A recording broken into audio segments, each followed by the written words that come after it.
Hey everyone, welcome back. Ready to get our sweat on with a deep dive into fitness and lifestyle. Let's do it. Awesome. You guys sent over some really interesting advice from like fitness pros and nutritionists. Yeah, even some like behavioral science stuff in there. It's a really good mix, so we are going to break it all down, figure out what it means for you. It's funny, actually. I think what's really fascinating here is Mm, how this advice, even though it's coming from all these different experts, right. keeps coming back to this one idea, Yeah. setting clear goals. It's like they're all saying, hey, if you don't know where you're going, any road will get you there. Right. But in this case, it's not just about like vaguely wanting to get in shape. This advice is all about specificity. Yeah, exactly. You've got to So, like paint a picture for yourself. hmm. Imagine yourself at the finish line. Like, how does it feel? Yeah. What's different? The more vivid you can make it, the more it'll stick. It's like having a destination for a road trip. You need that end point to figure out the best route to get there. Yeah, totally. And speaking of plotting a course, the advice really dives into the nitty-gritty of creating workout plans. Totally. What really jumped out at you about that? I thought the concept of structured workout programs was really interesting. Okay. Things like push, pull, legs routines Hmm. or full body splits. These are like blueprints for your workouts. Okay, break that down for me. What exactly is a push-pull legs routine? Oh, yeah, I hear that a lot too. Yeah, I hear it all the time, but I don't Right. think I really know what it means. It's pretty intuitive, actually. Push exercises work muscles that push, Mm-hmm. like chest presses, shoulder presses, tricep extensions. Oh, okay. Pull exercises work the muscles that pull, so back rows, bicep curls, lat pull downs. And then legs is pretty Self-explanatory. self-explanatory, yeah. So by splitting it this way, you're making sure you're hitting all those major muscle groups effectively. Exactly. It's like a balanced diet, but for your muscles. Exactly, yeah. And a lot of this advice suggests aiming for like 3 to 5 workouts a week, but it really depends on your lifestyle. Right, it needs to be sustainable. Yeah, you shouldn't have to like rearrange your entire life to get fit. Right, right. And that's where that backup plan comes in. Absolutely. Life happens, we get busy, things come up, schedules change. Having like a shorter workout routine or even just knowing some body weight exercises you can do at home can be a lifesaver. Yeah, for sure. You got to be flexible. It's the key to making it work long term. Yeah. Got to be prepared for those hiccups. Now, you know me, I love a good support system. Of course. And it seems like the experts agree. They really emphasize the importance of accountability. What are your thoughts on that? I think it's really interesting to look at the psychology behind it. Yeah. Having that workout buddy, a coach, even an online community, it all taps into our social nature. Okay. We're more likely to stick to something when we feel connected. It's like that saying, if you want to go fast, go alone. If you want to go far, go together. Yeah. Having someone who shares your goals, cheers you on, or even just commiserates with you on those tough days can make all the difference. And there's research to prove it too. Studies show that people who have that strong sense of community Real. are more likely to achieve their fitness goals. It's not just anecdotal, it's like a real thing. That's so cool. So it's not just about having someone drag you to the gym when you're feeling lazy. It's about that shared sense of commitment. Exactly, yeah. And let's not forget technology. Oh, yeah. Fitness apps are a huge help with this, tracking your progress, giving you virtual coaching, even connecting you with other people. For sure. It's like a pocket-sized support system. Okay, so we've talked about goals, we've talked about workout plans, and the importance of accountability, Yeah. but all that hard work needs fuel. Let's talk about nutrition. Yeah, I think the thing that really stood out to me in all this advice is the emphasis on making healthy eating simple and sustainable. Right. They're not pushing these crazy restrictive diets or anything. It's about finding something that works for you long term. And that's where meal prepping comes in, right? Absolutely. Spending a little time on the weekend getting ready for the week can make all the difference. Yeah, I know so many people that swear by it. Yeah. Having a healthy meal ready to go, no matter how crazy your day gets, can really help you avoid those unhealthy choices when you're starving. It's all about setting yourself up for success. Exactly. Now, speaking of success, the advice keeps coming back to the importance of protein.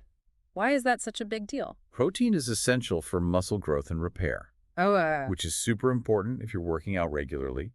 But there's also some cool research on how protein affects your appetite hormones. tell me more about that. So, studies show that protein can regulate hormones like ghrelin and leptin, which basically control hunger and fullness. Okay. So by getting enough protein in your meals and snacks, You're basically helping your body manage those cravings and keep your energy stable. So it's not just about building muscle, it's about preventing those energy crashes. Exactly, yeah.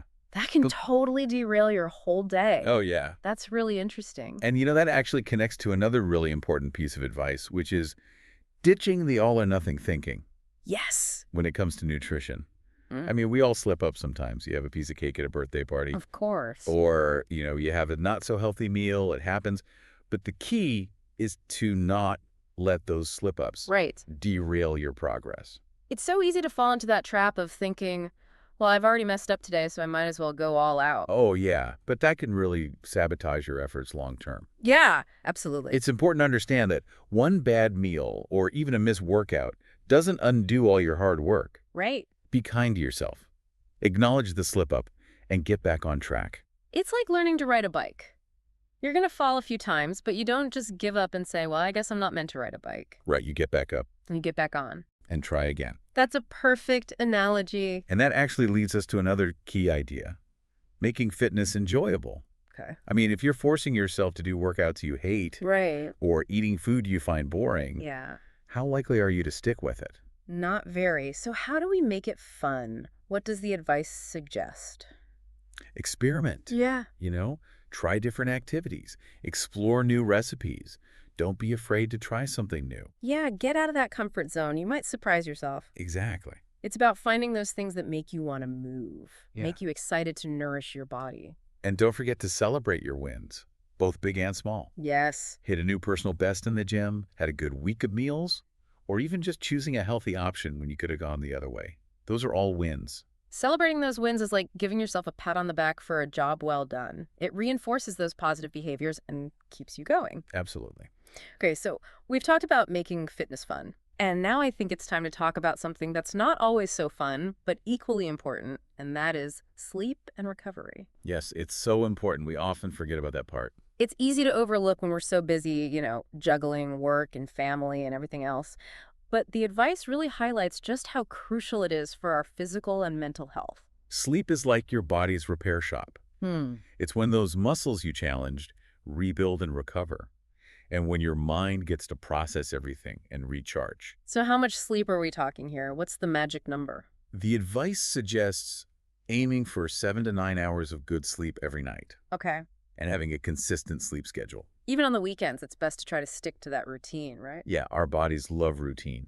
And what's really fascinating here is the science behind it. Okay. Studies have shown that lack of sleep can mess with your cortisol levels. Cortisol, that's the stress hormone, right? Exactly. And that can actually make it harder to build muscle and lose fat. So getting enough sleep isn't just about feeling rested and energized. It's actually crucial for achieving our fitness goals. It's all connected. It really is, yeah. And that actually brings us to the next step in this fitness journey, which is staying motivated and adjusting as needed. All right, I am ready for more. Our listeners are eager to learn how to keep up that momentum. Let's dive in. One thing that really stood out to me about this whole staying motivated thing is Yeah. it's not just about willpower. Okay. You got to find ways to keep things fresh and interesting. So it's not just about grinding it out every day, forcing yourself through the same routine. Exactly, yeah. Yeah. Our brains crave novelty. Think about it. If you watch the same movie every day, you'd get bored, right? Right. It's the same with fitness. You keep doing the same workouts, you're going to hit a plateau, mentally Yeah. and physically. That makes total sense. So how do we shake things up? What does the advice suggest? Variety is key. Okay. Switch up your workout every few weeks. Try new activities. Mm. You're a gym rat. Try a dance class. Okay. Love yoga. Try some strength training. It's like cross-training for your brain and body. Keep things unpredictable. Exactly, yeah. Yeah. Keeps those muscles guessing and it staves off that boredom. Speaking of challenges, the advice mentions setting mini challenges. Oh, yeah. I love this. Me too. It's like those little side quests you get in a video game to keep you going. Totally. What kind of mini challenges are we talking about? It can be anything that pushes you just a little bit. Okay. Lift a little heavier, run a little faster, master a new pose, even just add 5 minutes to your workout. It's like leveling up your fitness game. Those Yeah. small wins can be so motivating, keep you striving for more. Absolutely, yeah. Yeah. And speaking of motivation, don't underestimate the power of inspiration. Mm. Surround yourself with people who motivate you. Okay. Fitness influencers, Yeah. friends who are crushing their goals, read some inspiring stories. It's like having a virtual cheerleading squad, reminding you what's possible, Like, pushing you to be your best. remember, fitness is a journey, not a destination. Right. It's going to be ups and downs, plateaus, breakthroughs. Yeah. Embrace the whole process. Celebrate those wins and keep learning as you go. It's not about some perfect body. Right. It's about enjoying getting stronger and healthier, happier. Exactly. Yeah. And speaking of celebrating wins, Yeah. the advice really emphasizes tracking your progress and celebrating it. I love this. I love those before and after photos. There's such a visual reminder of all your hard work. But it's not just about those big transformations, is it? No, not at all. You got to notice those smaller victories too. Okay. Log your workouts, track what you eat, take those progress pics, even just jot down how you're feeling. It's like keeping a fitness journal, Yeah. a record of all your effort, the good and the bad. But what's the point of all that tracking? How does that actually help us? It keeps you accountable. And you see how far you've come, which can be really motivating. Plus, you can start to spot patterns and adjust your approach if you need to. So it's not just about celebrating wins. It's about using that data to make sure you're on track. It's like a roadmap for your fitness journey. Exactly. And remember, celebrating doesn't have to be a big thing. Take a minute to appreciate your effort. Treat yourself to a healthy meal you love. Just relax and recharge. It's all about acknowledging those wins and feeling proud of your progress, giving yourself a high five for showing up. Absolutely. Yeah. So we've talked a lot about the physical stuff, Right. setting goals, planning workouts, fueling your body. Right. But there's this other piece that's often overlooked, and that's mindset. Okay, I'm intrigued. Tell me more about this mindset thing. How does that play into the overall fitness picture? It really is all about mindset. So much of it is about cultivating that inner cheerleader, Okay. that voice that says, hey, you got this. Right, right. It's about believing in yourself and knowing you can succeed, Even when things get tough. especially when things get tough. Yeah. And it's about developing resilience, too. Mm-hmm. There are going to be setbacks, missed workouts, plateaus, maybe even injuries. Of course. It's about how you bounce back from all that. It's about that grit, that determination to keep going even when you just want to give up. Exactly. So it's like not just having a positive attitude, it's a deep down belief that you can achieve what you set your mind to. That's it. And about embracing a growth mindset, Yeah. viewing challenges as opportunities to learn and grow. Instead of looking at them as failures. So like when you hit a roadblock, you don't get discouraged. You look at it as a chance to learn something new, adjust your approach, and come back stronger. Exactly. Now let's go back to something we talked about earlier, community. Right. We talked about how having a support system can be super helpful for accountability and motivation. Yeah.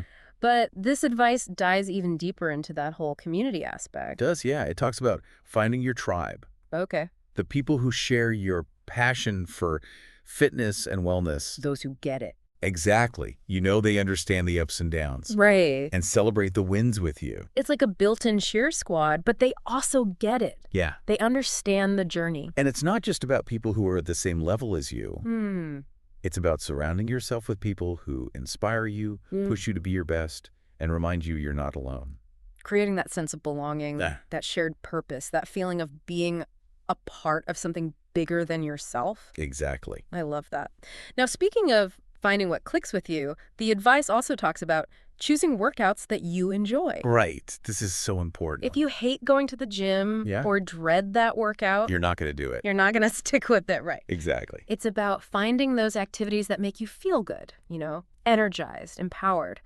So if running on a treadmill feels like a chore, try a dance class. If lifting weights feels intimidating, try yoga or Pilates.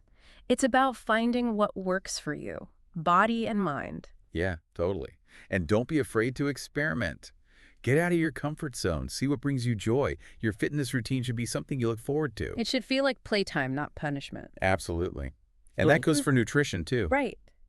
This advice emphasizes making healthy eating enjoyable, Sustainable. sustainable, Yeah. not deprivation or crazy diets. It's about finding a way of eating that makes you feel good, Inside and out. inside and out. Yeah. And that's where that 80-20 rule can be really helpful. Yeah, Focus on those whole unprocessed foods most of the time. 80% of the time. Exactly. Then you can enjoy those treats without the guilt. Right. And meal prepping can make it all so much easier. Such a game changer. Taking that time each week to plan and prepare it sets you up for success. Totally. You're less likely to reach for those unhealthy snacks when you have something healthy ready to go. Exactly. So before we wrap up, Okay. I want to touch on sleep one more time.